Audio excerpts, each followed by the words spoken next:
Welcome to the Mobile Workforce Podcast, where we sit down and have real conversations with business leaders that have been where you are. During these interviews, we'll dive into what it takes to improve systems and champion processes that maximize performance. Each week, our trailblazing guests share their experiences and understanding of the workforce to help inspire change, challenge our thinking, and share what it takes to successfully travel the road to profitability. Now here's our host, co-founder and chief evangelist of About Time and WorkMax, Mike Merrill. Hello and welcome to the Mobile Workforce Podcast. I'm your host, Mike Merrill, and today we are sitting down with Adam Crigger and Frank Di Lorenzo with Preferred Strategies, Inc. And we're here live at the CFMA Conference in Atlanta, Georgia. And so that's what brings us together today. Thought this would be a great opportunity to have another episode recorded. So we met with Frank previously a couple times and had some good discussions. Wanted to stack on top of that and bring Adam into the conversation. So thanks for joining us, gentlemen. Mike, it's great to be here, and it's great to be live at the CFMA conference after a hiatus of 2 years. So yeah, too long. And pleasure to meet you in person finally, Adam. Yeah, and this is a first time to a live event since 2019. So super thrilled to be here and be here with you guys today. Yeah, thank you. So today we were talking a little bit before, and we've had continual conversations all around data. So that's kind of your guys' wheelhouse. So what can you tell us about what's going on with data today, and what kind of interesting insights can you share with the audience? That's a great question, Mike. And as you know, we live in a real narrow focused band, and it is data and business intelligence and helping companies improve by leveraging their data effectively. Right. And one thing that hit me right when I walked onto the exhibit floor is all the vendors out there now suddenly have added these bullets that say data analytics, business intelligence. Sure. And it's exciting to see, and it's something that, and certainly Adam can speak to this, has been living in that for 20 years. But I see the reason I think we're seeing that, you think about this for a minute, you see all these different point solutions that contractors are implementing, right? So they have data living in their ERP, data living in their project management, Internet of Things, data on the web, data in disparate clouds. How do you get your arms around it? And I was excited to join Preferred Strategies because I think Adam and the team do a fantastic job of managing just that. So what would you add to that? Yeah, I think for now, several years, and even now, CIOs is still a top priority is how to get their hands around their data. And it's kind of a little bit cliche, but still it's people making decisions, and you want them to do it with confidence. And so that's the goal, is to have their systems lead to better decision making in their business. And that's why I think everybody's and the technologies have now moved to a whole new wave of innovation around analytics, and we'll talk more about that. Enter Power BI, right? Enter Power BI. So, if I say a spreadsheet, Mike, what tool do you think of? Excel, Microsoft. If I want to write you a letter, what tool are you going to use? Microsoft Word. And so when you talk data visualization, which is dashboarding and that sort of thing, what do you think of? Power BI.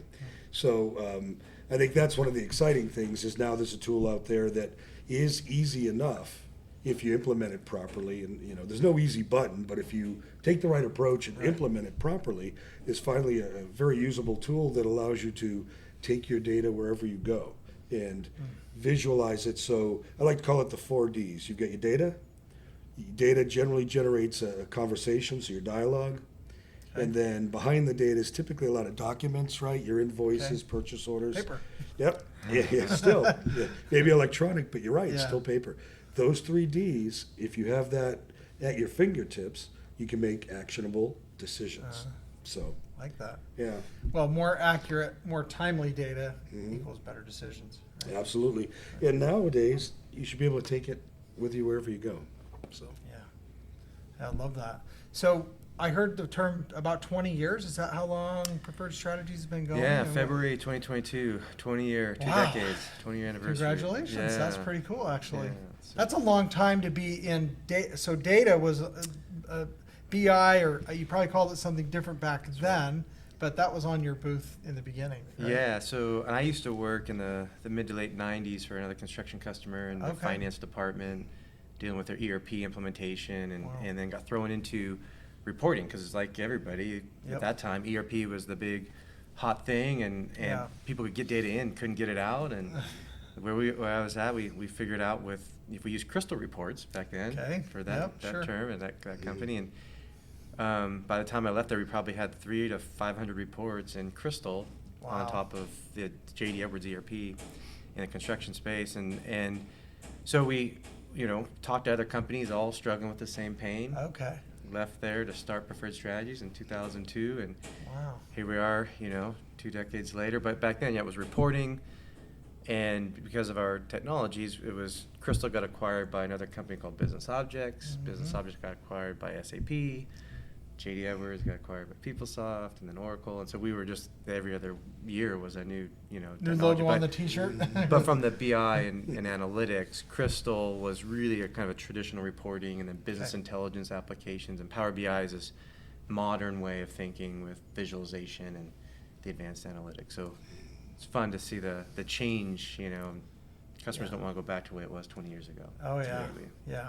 So that's a tool that you use most commonly to aggregate and get this information and The Power give BI, data you what mean? they need. Yeah, so we were supporting a variety of these technologies Okay. for the last 20 years. We transitioned, Power BI's come on the scene around 2015, Okay. and they had another plug into Excel prior to that called Power Pivot.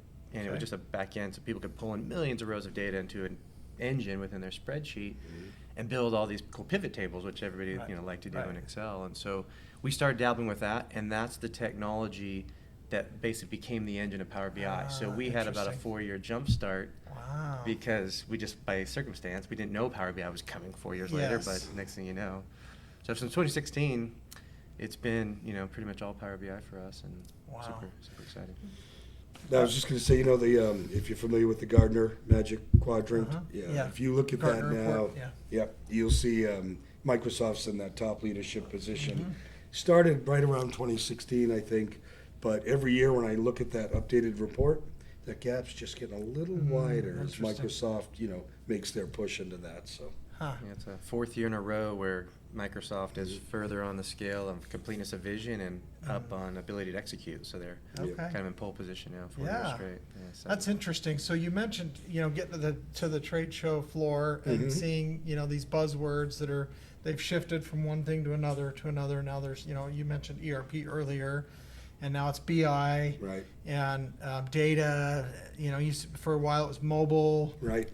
Mobile was a big thing. ERP systems had to have that checkbox. We do mobile. We have mobile. Had to be in the We cloud. love mobile. Yeah. Now Right. the cloud is. That's right. And most everything's kind of moving that way. I don't know that we need to sell the industry on the value of the cloud still. I Right. mean, the ROI is still disputable by a lot Yep. of companies that want to argue that point. They want to hold on to their servers for whatever reason. So I think there's always going to be some laggards there. But when you go to the trade show floor now, number one, other than the BI and the buzzword stuff, what else is surprising? And then maybe also, it's been a couple of years since we've been back together. What's not surprising? What do you feel like is It's a good question. What's exciting, so maybe surprising, but also in a good way, is, as I said earlier, I think construction, I think we'd all agree, has been behind when it comes to technology adoption. And probably for a variety of reasons, tighter profit margins, more challenging labor force, people are really starting to leverage tools like About Time Work Max for time collection, Sure. Project management solutions, things of that nature. So now, but what's the fallout from that? So they're getting data more efficiently, processing data more efficiently from all these different systems, and I'm talking to them all down on the floor. It even presents a bigger challenge in how to combine it all from a data perspective. Yeah. yeah. It's funny, just to add a little bit back to the comment about the cloud as well.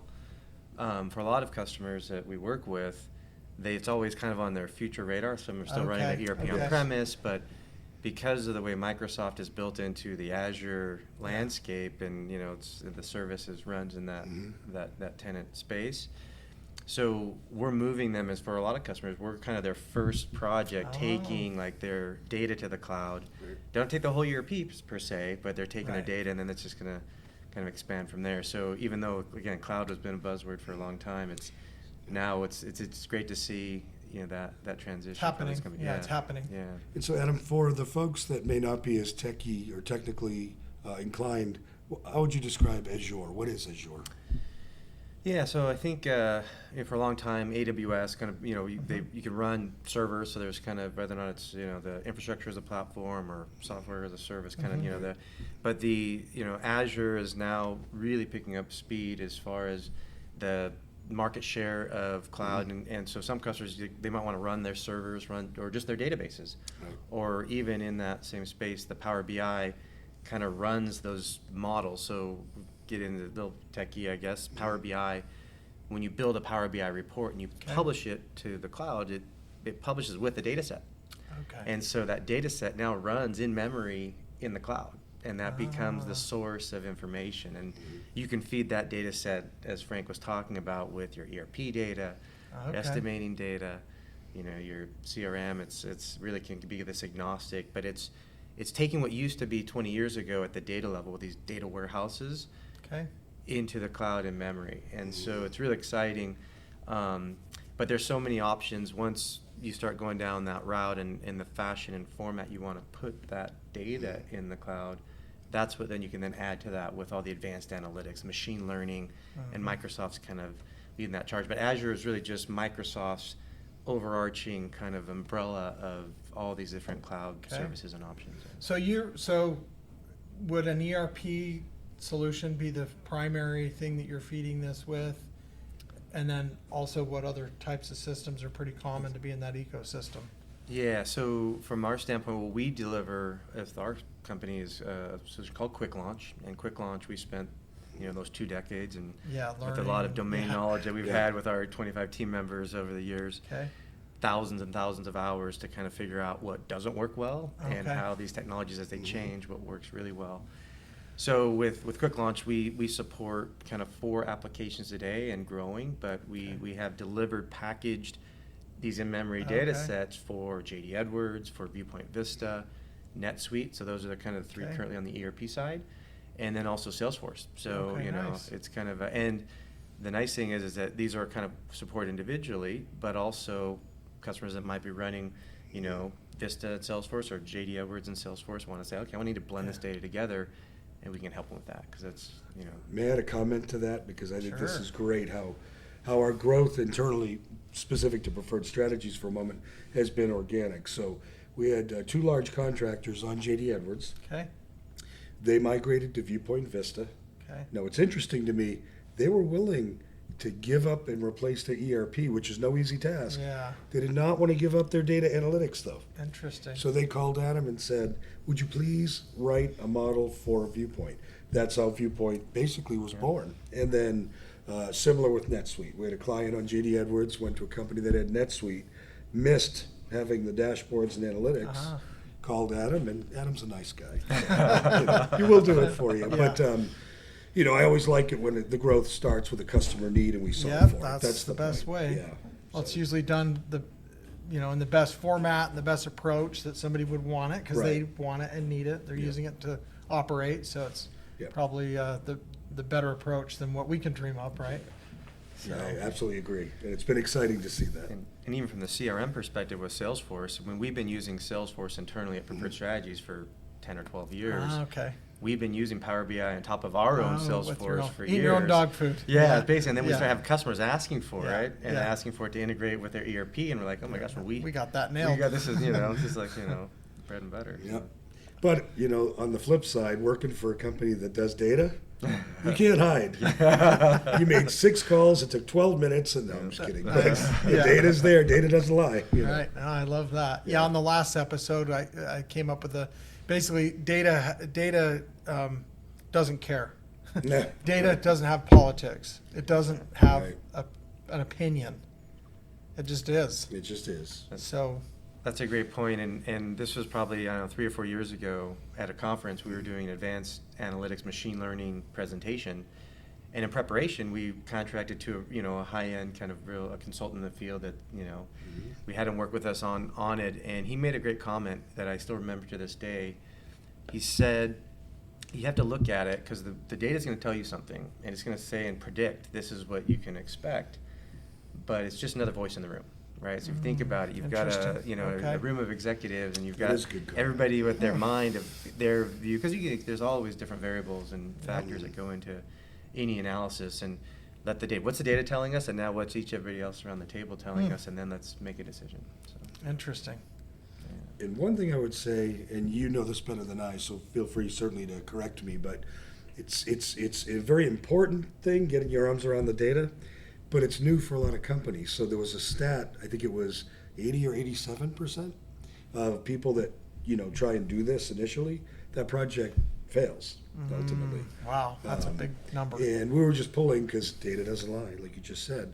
And our success rate with clients, again, not to be bragging or anything, just because this is what Preferred Strategies has done, I think we're hanging right around a 97%. Wow. Yes. Wow. Is that accurate? Did I state that? Yeah. yeah, no, and it's been several studies, over 80% failure rate. Yeah. And I think the correlation we want to put together is, you implement a solution like Power BI, and let's say even Quick Launch for that matter, to really have your data help you with your bigger goal, which is to strengthen your data culture of your organization and becoming data driven, right? That's another kind of, key, I guess overly used kind of term out there, being data driven. But we shared this in our presentation, yesterday at the conference. The McKinsey Global Institute did a study, and they found that companies with a very strong data culture are 23 times more successful at acquiring new customers, Okay. 6 times more likely to retain customers, and 19 times more likely to be profitable. So Wow. it's impressive that if you can achieve that, truly having a really strong Yeah. data culture, sky's the limit. It really is. We talked about mobile, cloud, now data. What's going to be next? I feel like we're going to have such AI, you're going to walk down Yeah, the show that's floor, what- and the vendor's going to go, okay, they're not going to buy. 82% chance they're going to purchase yeah, something. right. I just don't know where it's It's going to going to go. be on their forehead, so I'm not talking to this. Oh, there's the guy. Yeah, what Lasso happens? What happens if you Google new shoes once? Everywhere I go, my watch and my phone. I know. So, I think that's where we're headed next, which is exciting and maybe a touch, Yeah, right. unnerving. But Well, AI.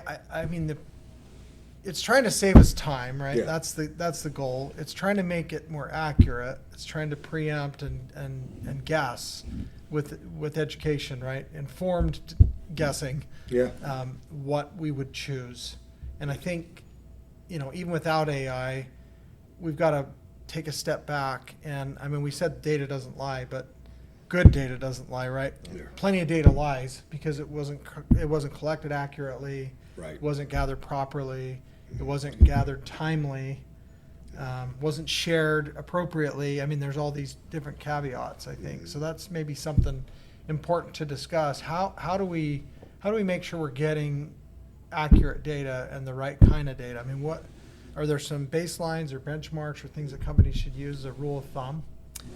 It's a great question, and again, in our presentation yesterday, and Oh, he's not here. and I but- wasn't there, but so I'm really, just- this is just This is me That's naturally why I turned asking. right to him. I yeah. knew So, he'd be, Sure. and Ben Harrison, I think, shared the comment. Okay. But it's always a challenge about data. And some companies say, look, we're not ready for analytics or better BI because our data is bad. Right? We got to clean our data to be able to do that. Okay, Right. And okay. here's the challenge: is how do you know what you need to clean? Right? If you had this bad data or this inaccurate data for 10 years and you haven't done anything Right. about it, what's Right. making you think you're going to do it and even know? So I think what a tool like data visualization and Power BI, it brings it right to the forefront. You drag something into a chart and you're going to see, okay, how do we have $6 million of revenue to a blank category code?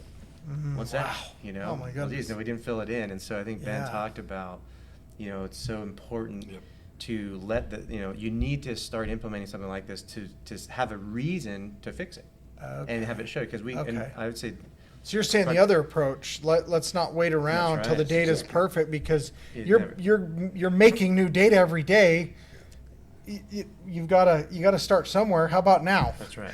Yeah, Well- and it'll force you to act Yep. once you have that visibility. Okay. And then or a lot of, maybe you only do business in North America, and you look at a geographic chart, and all of a sudden it's Yeah. showing you're doing business in Sydney, Australia. Right. So wait, how's that? We don't have Right. any customers. Oh, well, because Right. we miskeyed some of the geographic location of Yeah. in their address book, right? So it's like those are Yeah. you find those outliers and you fix them. It forces you to change your business process It's funny by seeing the data. Yeah, as you're saying this, and I don't know why this quote popped in my head, but it's a Mike Tyson quote, and everybody has a plan until you get punched in the face. So let the data punch you in the face. 100%.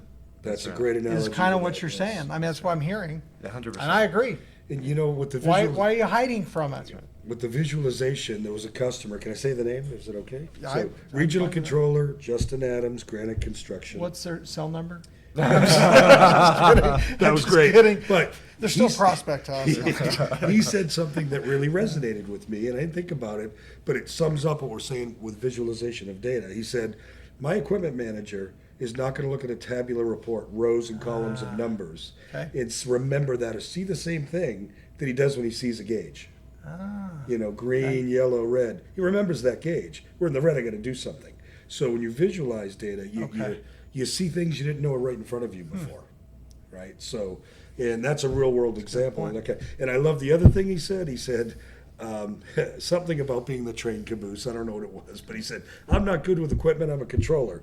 But now with all these visualization dashboards we have, our our equipment managers become a mini controller. And I've become like the caboose of the train, but getting better with equipment or something. The way he said it was much better. I'm not doing him justice, but the point makes sense, right? Yeah. Now that they're both looking at the same thing, they can consume it in an eye's view. Where what is it, 60-something% of people are visual. You know, they see the trends much more quickly in a visual environment. It makes the equipment manager act more like a controller, and he can understand the equipment numbers much better. Right. Well, the math, it makes sense to him. Just Yeah. maybe the yellow iron behind it isn't Right. so familiar. Yeah. But it dataizes. I don't know how you'd say that, but it basically turns that yellow iron into data. I like the new word, Jim, for dataizes. So That's good. Yeah, and even I think that same example, he was sharing that, you know, on these visuals, there's a target, right? They know what their annual plan is. Yeah. It breaks Yeah. it down to months and weeks, and so you know, he's every day. I got to get above this line, and everything's golden. So once He's keeping scores. He's going. Exactly, and he's once he hits that, oh my gosh, we just hit it this morning. So it's that's exciting. another thing. And you guys can use. I think you'll like the analogy. Maybe you use something similar, but we use the analogy of like a shot clock or the scoreboard in a basketball game, and it's like, we don't hide the scoreboard during the whole game and show it to them the last 30 seconds, right? It's too late. Right. It's too late to do it. Whoever's winning's going to win, right? So can we that's true. share the scoreboard with everybody on the court throughout the game? Yeah, I'm not saying I'm a Right. Celtics fan, but it didn't help the Bucks. No, right? But anyway, but that's back to those dashes, the gauges, the things that we can visualize that make sense to Info people. at a glance. Right. Right. So. Right. Yeah, I think there's the one thing on top of that is, people talk about dashboards, and some companies, they just heard the buzzword, we need dashboards, we need Yes. dashboards. It's like, okay, well, why? What's it going to do? How's it going to change your business? And Right. I think the visual nature of it, getting you that instant, idea of what the actual performance is compared to something, whether that's a target or a prior year, but it can't end there, right? It's only Right. valuable if it can help you get to the answer to the question. There you go. So it says, oh, it's red, or it sent me an alert, I've got a problem. Yeah. What is it? So then it needs to be interactive and Right. drillable. And so when we build with our quick launch model around the ERP and CRM stuff we've talked about, we basically bring the data into that model at the most detailed grain. So when you're seeing these dashboards at the highest level, you can click through any of those, all through the layers, and the users can even open it up and edit and change the way everything navigates, but they get down to the answer, right? Right. And they know, because when it comes through one centralized data set that everybody has validated, and they know it's matching these source systems like their ERP, like the CRM, they know that if I'm grabbing a metric, backlog or gross profit from that, it's accurate, right? And there's no question, whether I'm doing that in a spreadsheet or I'm doing that in Power BI, I'm doing that, it's people know. So that's how you really lift the confidence, and I think that's key. And the other thing is performance. You ever talk to somebody when they say, I hit the report, went and ate a sandwich, talked to my kids, came back, and it's 70%. It's almost there. It's almost there. Performance on the report generation and performance on the dragging on the production system. Don't run those reports. We're about to process payroll, that kind of thing. Okay. And Adam does a really good job of this. I think maybe just speak briefly to, best practices so that you have optimized performance and what I like to call kind of near real-time data. Yeah, so there's lots of different ways to approach this, and so some of our customers are 20-50 million dollars in revenue and have very small volumes of data, and some are 150 billion, right, and have certain amounts, right? So depending upon your size of an organization, you can feed directly from your source, and it'll load in directly into the Power BI, very quickly. And there's ways to kind of connect from on-premise to the that model. Or we also can replicate, and a lot of times if it's a larger volumes, we need to move that data closer to those in-memory data sets in the cloud. Okay. So that's where we do a lot of replication. So that's just near real-time updating in the cloud. And then you never want to load, if you've got 300 million records in a table, you don't want to load every hour 300 million records. Right. So you need to partition the data. You need to strategically set it up and make sure it's properly techie. Are there indexed. settings that can flag just changed data or updated, or is it It's not that easy, but Okay. if you have the right techniques and Okay, methodology, That's the secret sauce that's what we there. basically put together. Okay, Is okay, that's got what it. we're delivering. Got So it. for smaller customers, it doesn't make a difference if it Right, runs in you know, 4 minutes versus They 6 don't have enough minutes. data for it to be a problem. But all of a sudden, if it could take I would 2 think, hours down yeah. to 12 minutes, or 45 minutes down to 13 minutes, that's Right. a difference, right? So Perfect. And in construction speak, I'd put it this way. If you look at job costs, job history changes maybe almost never, so you could refresh that, say, once a day. Ah, But the transactional stuff's happening all the time. Oh, yeah. Maybe you want to refresh that every 30 minutes. okay. You know what I mean? So that's where you can optimize things to leverage the technology to increase that performance. Yeah, with our system, we're integrated with an ERP. It's the same thing. We can set up this timer, and if new data is put in the ERP, we can pull it down Yep. every so often, and So- it wouldn't make sense to do it every minute, right? Because it's just not. It doesn't matter, right? Yeah, Then so- it's near real time, right? Yeah. Yeah, and some Exactly. of that, that's even in some of these ERPs as well, you're pulling those as well. And some of the ERPs we work with, those timestamps aren't always updated based on the other stuff people Right. are feeding in. And so that's always sometimes becomes a challenge is, Mhm. if they're not, then you got to work around that. So, Yeah. we've kind of gotten creative on when they're not updated, how do we Right. handle that? Right. So- Okay. Well, so what, I guess, in the industry, we talked about the trade show floor and what surprised you and what didn't. What is pleasantly surprising about where things are at now? And then what makes you want to pull your hair out that you're still running into all the time thinking, are we still talking about this? Yeah, I mean, I just think it's because what we're talking about with this Power BI and data visualization, and still the masses are still living in spreadsheets. Okay.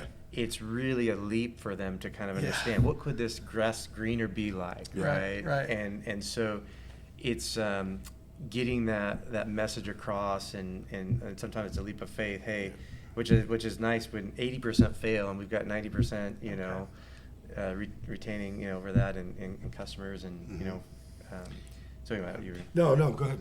I was just going to add to that because you said Excel triggered that thought. In a leap of faith, sometimes it's an intermediary step, right? So okay. a lot of financial folks, especially, they love their Excel. They're not going to give it up right away. So when we implement, for example, the data model that we've been discussing, it is equally valuable on Excel as it is Power BI. Okay. And that way, if I pull a report into a dashboard, It's the same. but operations more likely there. But me, CFO, I like my spreadsheet. If I grab a measure, cost to complete, it's the same source. So whether I'm looking at it in Oh, Excel okay. or Power BI, because Excel's a great tool. I mean, it is. It's just when you have it as a silo of data within itself, not so great, right? I have this PowerPoint slide I actually got from a customer. All hail the magic wizard of spreadsheets. How do we know the data's right? I don't know, but it's pretty, So, and so for some clients, I think to help them along the way, we implement Quick Launch, use it with Excel. Okay. Hey, what do you think about this gauge? Or what do you think about this waterfall chart? And then they start to mature in their own journey to something visually Power BI. Okay. I think that's a great point, Frank, you made about the Excel and the importance of that, because what's happening today, even one of the poll questions in our presentation Yes. was there's still, I can't remember the exact percentage, but a high percent of people running reports from the ERP or other places and exporting to Excel. Okay. But once you export to Excel, you've got a one-time manual copy with then all the it's logic. a dead copy. Right? Yeah. I think I was doing research before the presentation that I think they say that 88% of spreadsheets have at least 1% or more errors within the calculation of the formulas, right? So Oh, if you boy. 88% of spreadsheets out Times it there by- are flawed. So that's what happens when you export and then build in Excel pivot tables and all of that and VLOOKUPs. But when you look at something like Excel as a connection back to the model and do pivot tables, there is no middle step. Right. And that's how you get the confidence as well. And I do agree, it's a great way for people to get comfortable with that, and then the visualization added onto that is just a much Icing on smaller the step cake. than like, oh my gosh, Yeah. I gotta drop everything we're doing and do this whole new thing. It's And the other thing, you load data into a spreadsheet, what happens? It's huge. A 50 megabyte spreadsheet. If you use the spreadsheet is what it optimizes for what it's good for, a what if scenario tool, when you're pulling, say, from a data model like QuickLaunch in this case, the spreadsheet's kilobytes. It's not Yeah. Right. bringing Yeah, data minimal. into it, it's bringing the results, you know. Yeah. So Even Justin in his presentation yesterday, he was, when we open these spreadsheets and the lights dim, right? It's like, because, He had so it's like, fun. you He don't kept- want Take a that. lot You of don't- horsepower. Yeah. That's pretty funny, actually. accounting I humor, haven't it heard does that. crack me. Like, he had one, I'm using this forever. He goes, anytime I hear EBITDA, I want to buy a vowel. Yeah. Yeah, it's so fun. That's his. I can't that's- take credit That's when I'm pretty using it. funny. Yeah. That's funny. Well, yeah, lots going on with the world of data and the industry. I think people are starting to catch the vision. I mean, companies like yourselves are out there preaching the good word of, what tools are out there and what can be leveraged better that companies just haven't been historically that good at. What would you say to the contractor that knows they've got either too much data and they don't know how to sort it out, or not enough data?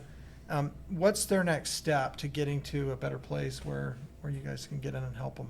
That's a good question, and I think, we have we Preferred Strategy is a very specific solution for the systems we mentioned. That's Yes, GDs. yeah, that makes sense. But find somebody like us or somebody that can consult on a Power BI or data process. And the one thing I like with our team, I'll just throw it out there, we got 27 really friendly, good people. I can guarantee you, if you're on another solution and you called us for some direction, we're not going to turn you away. We may Yeah. not have a solution, Right. but we'll have some good advice. You'll point them somewhere Yeah, that they can absolutely. get some help. And like one thing I love is the other thing is you got to get the data. You remember the days, well, they still exist when people did time and Yeah. manual or even Yeah. spreadsheets. Yep. You're collecting the field information, not just time, right? So more effectively, more timely.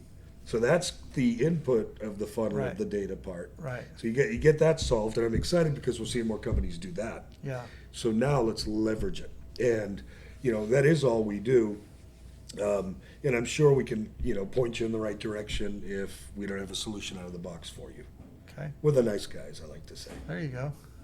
Yeah, I agree. I think we've learned, like as I mentioned, after 20 years, what works and what doesn't work, and we're all for it. We'd like to see every company be smarter, right? So, Yeah. anything we can do to help make sure people go down the right path, if we can help them, even if we don't have a package solution for them. 100%. Yeah. That's awesome. Well, I guess just from each of you, what would the parting words be? What do you hope people take away from our discussion today? Yeah, for me, I'd say get familiar with Power BI. You can download the desktop version for free. Okay. And just start to play with it. One nice thing with any Microsoft solution is probably 18,000, maybe more, YouTube videos, Google articles just on Power BI. It's a very easy tool to use. Once you start seeing Power BI, then you'll naturally want to ask, how do I get my data more effectively in it? And that will start you down the journey. Okay. And understand that it's not, I don't want to just buy that dashboard. That's one I get a lot. I just want to How do I purchase get that dashboard? Yeah. Yeah, it's not necessarily that. It's how to be data driven.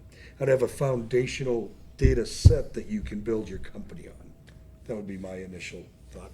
Yeah, and I think, even though what we're packaging is this information engine, we call it, right? Yeah. It's this in-memory model. That is the key, because it has to go beyond just maybe the 5 elements of one dashboard, right? It's got to have any different way you want to slice and dice, right? And I think that's the best practice we'd want to kind of instill with anybody that's starting to look at it. How do you centralize and make sure you have the right balances, performance and governance and Exactly. all those things? So increase your confidence in data. There you go. Like that idea. Increase your confidence in the data. That's make a lot better decisions when you feel good about the information you're making them off of, right? Yeah. Love it. Well, thank you, Adam and Frank, for joining us today. This is a lot of fun. Mike, it is fun. I can't believe it's over already. I can keep going, but I want to thank you for having us on. Yeah, you bet. Yeah, we'll do it again down the road, but it's been a lot of fun, and thanks for your guidance to our audience. I'm sure that many will appreciate it. Yeah. If there's any questions, anybody can reach out to us. We do love this stuff. So. Yeah, and we'll link it in the show notes and get you guys connected up there as well. So Excellent. pleasure to meet so you in much. person again, Adam. Yeah, thanks, Mike. All You right. too. Thank you. Take care. Thank you for joining us today on the Mobile Workforce Podcast, sponsored by About Time Technologies and WorkMax.